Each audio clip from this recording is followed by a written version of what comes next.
Drinking, drugs, gambling, sex, and smoking. They can all be clinically addictive.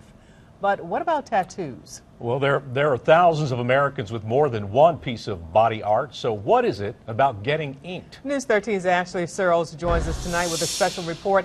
Ashley, you hit the street to try to figure this out.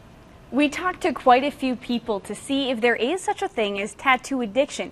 Because think about it, it hurts, it's a needle, but people go back again and again and again. Why? Well, you decide. These days, tattoos are the buzz.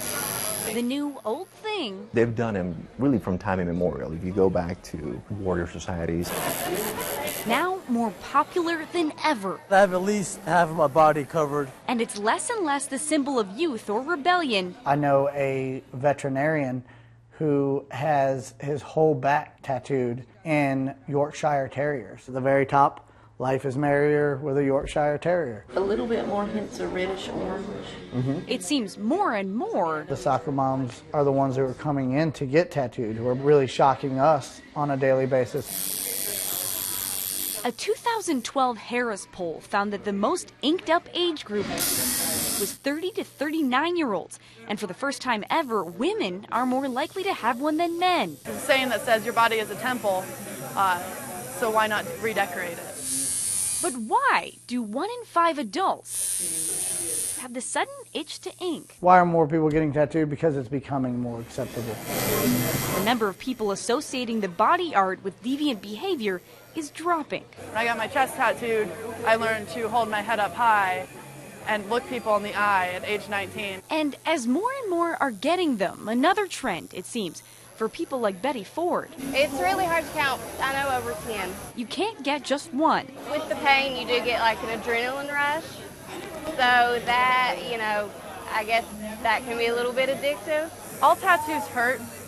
I mean, you're shoving a needle into your body over and over and over again for sometimes hours on end. Yet still, Chris Richter braves the needle. When I started getting tattooed, I started becoming more out of my box. For every one of the people we spoke with at Asheville's Tattoo Fest, a main draw to the art was the feel of getting inked. It's like a therapy, if you will. Some people like jogging, working out. Some people like getting tattooed. It's more of an outlet for a lot of people. I just stay relaxed, focused. It helps me cope with some of the stuff I've been going through. We heard people compare the feeling of getting a tattoo to running, gambling, plastic surgery, piercing, art collecting, dyeing your hair, and playing video games. Very recently, the question regarding is there such a thing as tattooing addiction exists,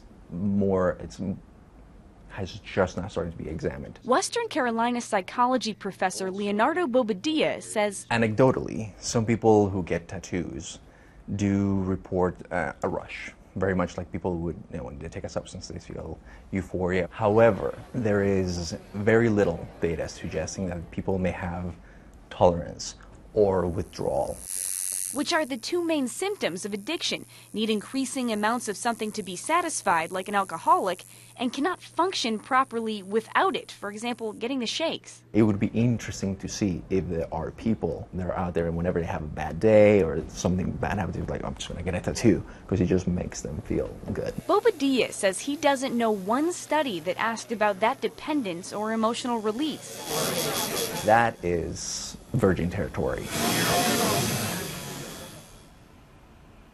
Whether it's a clinical addiction remains to be seen, but a little more anecdotal evidence.